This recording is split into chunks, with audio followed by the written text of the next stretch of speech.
When people hear the phrase bending reality, many immediately imagine fantasy, shortcuts, or some kind of spiritual trick that allows a person to escape law. But that is not what this deeper teaching is about. To bend reality in the Hermetic sense is not to dominate the universe with ego. It is not to force life to obey your cravings. It is not to sit in delusion and call it power. It means something more disciplined, more subtle, and more profound. It means that the average person lives as an effect. They are pushed by mood, fear, social suggestion, inherited beliefs, and the emotional weather around them. They do not consciously create most of their state. They react, they drift, they absorb, they swing, and then they wonder why life feels unstable. But the one who begins to study universal law starts to notice something extraordinary. Much of what people call reality is not being experienced directly. It is being filtered. It is being interpreted. It is being shaped by inner state, mental atmosphere, expectation, and attention. So bending reality begins there.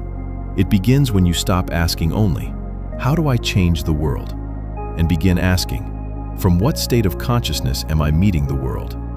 Because if your inner world is chaotic, fearful, divided, and unconscious, then even opportunities can feel threatening, even blessings can be misread, even guidance can be missed.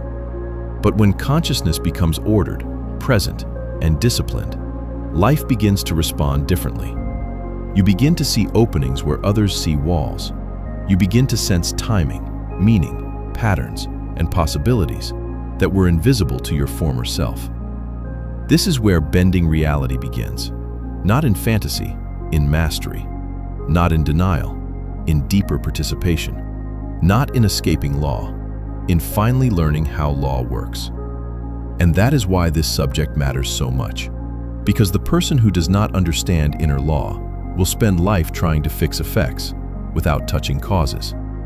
But the person who begins to understand Hermetic law starts moving from the inside out, and that changes everything. The first principle gives us the foundation for everything that follows. The all is mind. The universe is mental. This is not a small statement. This is not a decorative mystical sentence. It is one of the most radical ideas a human being can contemplate. Because most people are raised to believe that the physical world is primary, that matter is the basis of reality, and that consciousness appears somewhere afterward as a secondary phenomenon. But Hermetic wisdom turns that upside down. It says that mind is fundamental. It says that the universe is not merely a dead machine. It says that beneath form, force, and material appearance, there is mental reality. It says that the visible is not the whole story. It says that what people call solid reality arises within a deeper field of consciousness. Now, this does not mean the world is fake in some shallow sense. It does not mean pain is imaginary. It does not mean life is meaningless. It means that mind is not secondary. Consciousness is not accidental. Inner reality matters. And once that is understood, manifestation makes much more sense. If reality is mental in nature, then thought, imagination, expectation, belief, emotion, and focused attention are not trivial side activities. They are participating forces. They are not all-powerful in the childish sense, but they are not irrelevant either. This is why so many people stay confused. They try to live in a mental universe while treating their own consciousness as if it has no creative significance. They neglect the very instrument through which life is interpreted and shaped. And then they wonder why the same patterns keep repeating. When you begin to understand the mental nature of the universe, your relationship to life changes. You stop treating your mind like a random place where thoughts happen. You start seeing it as a field that must be disciplined, refined, observed, and directed. You realize that bending reality begins with no longer living as if your own consciousness is powerless. Because if the universe is mental, then your state of mind is not a side issue. It is part of the fabric of the game itself. Now let us speak clearly about manifestation. Manifestation has become one of the most overused and misunderstood words in modern spirituality. For many people, it has been reduced to vague wishing, emotional fantasy, or repeating phrases while living in inner contradiction. But true manifestation is much deeper than that. Manifestation is the movement from cause into effect, and Hermetic wisdom teaches that life operates according to law, not accident. Cause and effect are always present. Nothing simply happens without relation, without chain, without sequence. So when we speak of manifestation, we are really speaking of causation. The average person looks only at the visible result and asks why this happened. But the deeper student begins to look for the invisible causes. What was fed repeatedly in thought? What was affirmed in feeling? What was expected? What was feared? What was unconsciously rehearsed? What identity was silently being lived from? Because repeated thought is not passive. Repeated emotional tone is not passive. Dominant belief is not passive. They gradually become organizing forces. You may say you want peace, but if inwardly you rehearse conflict, expect betrayal, feed fear, and identify with tension, then you are sending one signal with your words and another with your state. Reality responds more deeply to what you are than to what you merely say. And this is why manifestation requires honesty. It requires coherence. It requires a person to ask, what am I really broadcasting? What am I inwardly agreeing with? What am I making normal through repetition? This is where bending reality begins in a serious way. It begins when a person stops seeing themselves only as a victim of circumstances and starts seeing that their inner life has been participating all along. Not in every detail, not in a simplistic blame-based way, but in a real way. Inner causation matters, and if you can change cause, effect begins to change with time. And if you feel called to go deeper into these kinds of discussions, we explore universal laws much more deeply inside our Telegram channel and discussion group. That is where we connect, reflect, and share deeper insights together with others on this path. If you would like to join us, the invite link is in the description. One of the strongest ideas in your second source is this: reality is not a wall, it is a mirror. It says the world reflects unseen inner patterns, that life responds to you, and that the world unfolds through you. This is a powerful truth, and it deserves careful explanation. Most people think they are simply looking at the world, but very often they are looking at the world through themselves, through their wounds, through their assumptions, through their fears, through their hopes, through their unexamined inner architecture. This is why two people can stand in the same environment and experience two different realities. One sees threat everywhere, the other sees possibility. One sees rejection, the other sees redirection. One sees proof that life is against them, the other sees material for growth. The outer scene may be the same, but the lived reality differs because the inner field differs. Now again, this must be handled with maturity. It does not mean every event is your fault. It does not mean pain is always self-created in a simplistic sense. It means that experience is interactive. Your inner condition affects what you notice, how you interpret, what you repeat, what you attract, what you tolerate, and what you reinforce. The mirror principle is powerful because it shifts you out of helplessness. Instead of asking only, why are people like this? Why is life doing this to me? Why does this keep happening? You begin asking, what within me keeps meeting this pattern? What am I carrying that life is reflecting back? What belief does this situation expose? What emotional signature keeps repeating itself through different forms? And once you begin asking those questions, life changes. Because now the world is no longer only an obstacle. It becomes feedback. It becomes instruction. It becomes dialogue. And that is one of the great shifts in awakening. You stop fighting every reflection and start reading it. You stop treating the world only as enemy and begin recognizing it as mirror, teacher, and field of response. This is how consciousness becomes more powerful. It stops living only at the surface. It learns to read the hidden conversation between the within and the without. The principle of vibration tells us, nothing rests, everything moves, everything vibrates. This principle is essential if we want to understand how reality bends. Because if everything is vibration, then experience is not only about visible events, it is also about frequency, movement, resonance, and rate of being. This includes not only material forms, but mental states as well.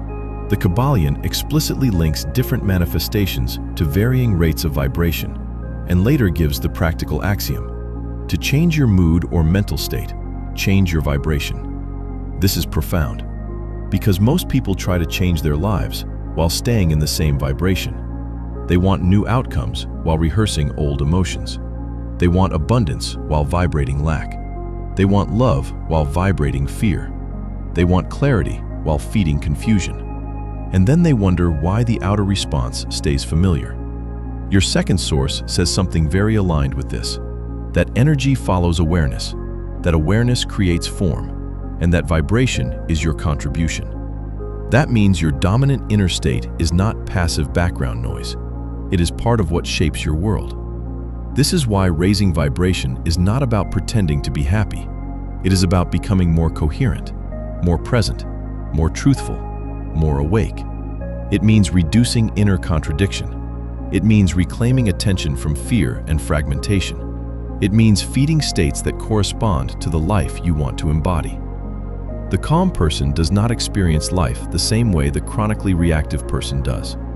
The grateful person does not meet the same world as the resentful person. The internally ordered person has access to different decisions, different perceptions, different timing, and different relationships than the one who remains divided within. And that is why vibration matters so much. Because when vibration changes, perception changes. When perception changes, action changes. When action changes, experience changes. And there, quietly, reality begins to bend. Now we come to one of the most practical Hermetic tools of all: polarity.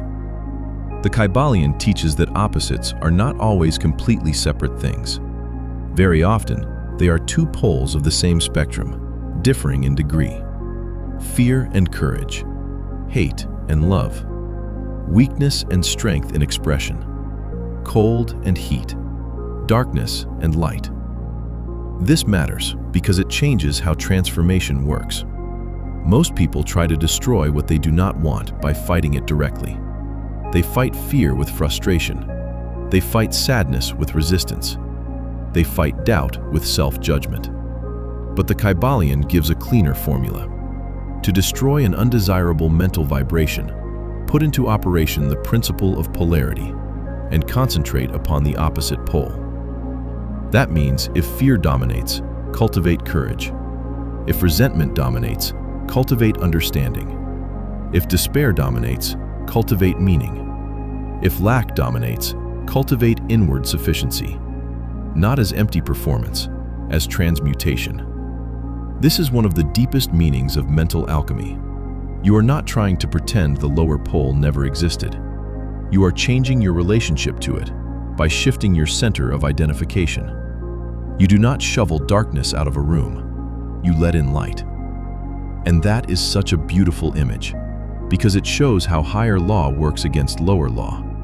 The person who learns polarity stops being helpless before mood. They begin to realize, I do not have to live in every state that appears. I do not have to worship every feeling that enters. I can choose the direction of my attention. I can cultivate the opposite pole. I can participate in my own transmutation. And that is real power. Not the power to dominate others. The power to stop being ruled by the lowest state currently passing through you. That is one of the first ways reality bends. Because once your state changes, your world begins responding to a different you. The principle of rhythm tells us that everything swings. Everything rises and falls. Everything has tides. Everything moves in and out. This is true physically, emotionally, mentally, socially, and spiritually. And one of the reasons so many people feel unstable in life is because they do not understand rhythm. They think every high will stay. They think every low defines them. They identify completely with the swing. But the Hermetic path says something wiser. You are not meant to be unconsciously dragged by every movement of the pendulum. The advanced student learns not necessarily how to destroy rhythm, but how to neutralize its domination. The Kybalion states this directly. Rhythm may be neutralized by an application of the art of polarization. This is so important, because reality bends much more easily for the person who is not constantly collapsing under their own inner tides. The average person is enthusiastic one day, defeated the next, disciplined for a week, distracted the next, spiritually inspired for a moment, then consumed again by old momentum. But those who become powerful in life often have one hidden quality. They recover quickly from rhythm. They do not let every emotional dip become identity. They do not let every outer setback become permanent meaning. They know how to remain polarized. That is a major difference between those who create consistently and those who keep restarting their lives. The one who masters rhythm does not become lifeless. They become poised. They can feel without drowning. They can move without scattering. They can experience the swing without giving their whole self to it. And this is where bending reality becomes very practical. Because when rhythm no longer controls you so easily, you stop building your life from temporary waves. You begin building from steadier ground. And if these teachings resonate with you, we continue going much deeper into universal laws inside our Telegram channel and discussion group. It is a space for deeper reflection, shared insight, and real discussion with others who are studying these principles seriously. If you feel called to join us, the invite link is in the description. Now, let us bring this into real life. Why do some people seem to create extraordinary outcomes, while others remain trapped in repetition? Of course, circumstances matter. Of course, privilege, opportunity, and external structure matter. But beneath that, there is often another difference: inner law. The most effective people, whether they speak spiritually or not, often live closer to Hermetic principles than the average person. They guard attention. They protect focus. They understand inner state. They recover from setbacks faster. They do not let every mood become command. They often hold a stronger inner image than most people do. In Hermetic language, they are more causal. The Kybalion contrasts those who are moved like pawns by environment, moods, and stronger wills, with those who rise, dominate their own qualities, and become movers instead of pawns. That is a huge insight. Highly effective people are not always spiritually awake. Some are still driven by ego. Some are still incomplete. But many of them understand something the average person does not. The mind must be governed. They know that attention is power. They know that emotional leakage weakens creation. They know that repeated self-concept shapes behavior. They know that belief affects risk, resilience, and perception. They know that if they lose inner command, outer command becomes harder. Your second source also points toward this, when it says that reclaiming attention is reclaiming power, and that one stops being a consumer of thoughts and becomes a creator of reality. So the lesson here is not worship of wealth or status. It is mastery. Those who seem to bend reality often do so because they are no longer completely bent by themselves. That is the real secret underneath much visible success. Now let us make this practical. If someone hears all of this and asks, "All right, but how do I begin?"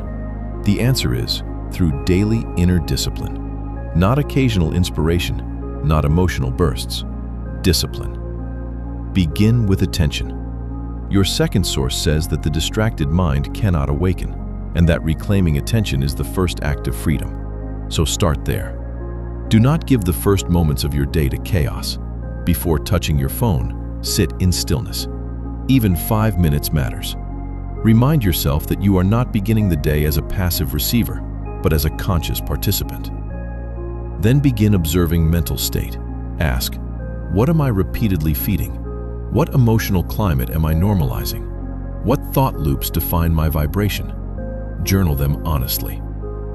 Then use polarity. If fear is active, begin feeding courage.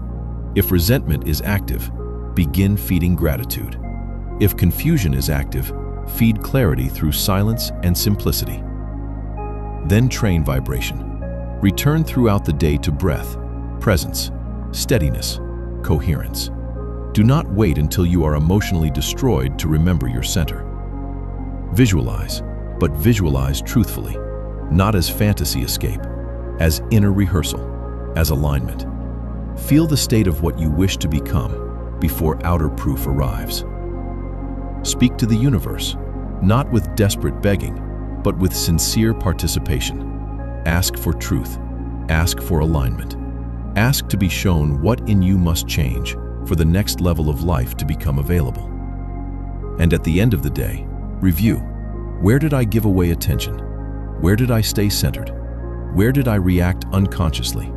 Where did I act as cause? That is how this becomes real. Bending reality is not a one-time event. It becomes a way of living. So what does it really mean to bend reality? It means you stop living as if the outer world is the only world. It means you stop treating your own consciousness as irrelevant. It means you stop being ruled by every passing mood. It means you learn vibration, polarity, rhythm, attention, and causation, not as abstract ideas, but as living tools. It means that instead of forcing life from confusion, you align with law. And that is the key. You do not truly bend reality by escaping law. You bend reality by understanding higher law well enough to stop being ruled by lower law. That is exactly the kind of mastery the Kybalion points toward when it says that the wise use law against laws, the higher against the lower, and that transmutation is the weapon of the master. So no, this is not fantasy. No, this is not ego magic. No, this does not mean every desire manifests instantly. No, this is not license for delusion. It is something deeper. It is the gradual realization that as consciousness becomes clearer, steadier, more coherent, and more aligned, reality responds differently. You notice more. You distort less. You choose better. You repeat lower patterns less often. You embody higher states more consistently. And over time, the life around you begins to reflect that shift. Reality bends because you are no longer meeting it from the same self. That is the true miracle. Not that the world changes while you remain unconscious, but that consciousness changes so deeply that the world can no longer respond to you in quite the same way. And if you feel called to keep exploring these universal laws with us, we go much deeper inside our Telegram channel and discussion group. That is where we share deeper insights, reflect together, and continue these conversations beyond the video. If you would like to join us, the invite link is in the description. The deepest bending of reality begins when you stop trying to control the world from a fragmented self and begin aligning your mind, your vibration, and your being with the higher laws that were shaping life all along.